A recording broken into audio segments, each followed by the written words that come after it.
Let's be clear about Hong Kong.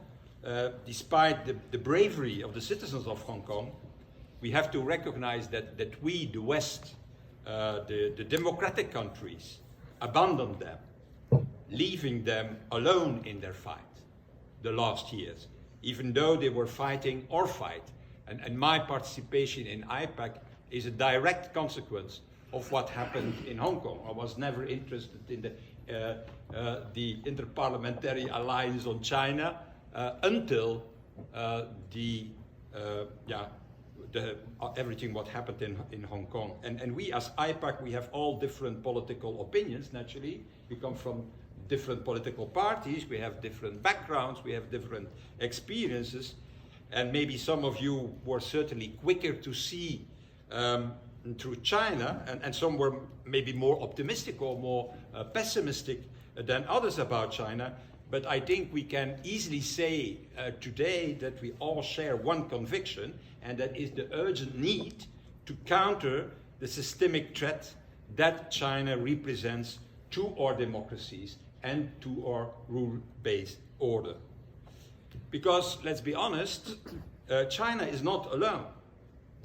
Since more than a decade now, we live in what I call a new age of empires that differs from previous ages. Previous age was 1945, 1989, Cold War.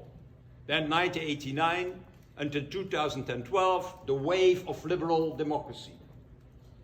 And we have to recognize that we live in a new period, what I call a new age of empires, a dangerous world dominated by a cruel competition, not between individual nations, but between big blocs, between empires. China, well, what is not a nation? China is a civilization. It's Han, with different ethnies inside their borders. And the same is true for India. India is 2,000 nations, 2,000 different ethnies, 20 languages spoken, 4 big religions, and at the same time, hopefully also in the future, the biggest democracy. And then Russia, the US. It will be a cruel competition. It is a cruel competition, not only politically or in the military field, but also economically, and even more important, on technology. And not only, I should say, on Earth, but also in space.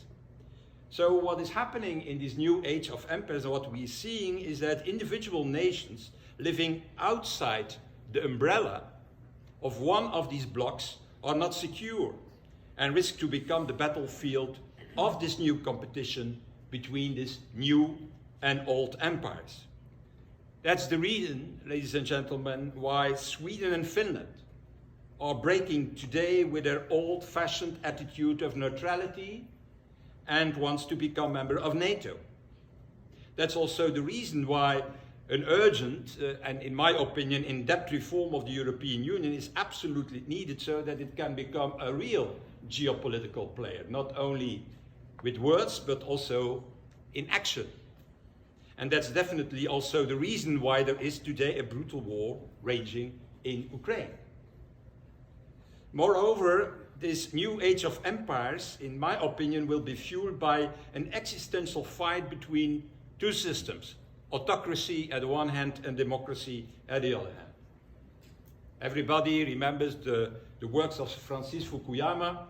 He was wrong, let's say it very bluntly, when he predicted after the collapse of the Soviet Union, the end of history and the victory of liberal democracy and the free market economy.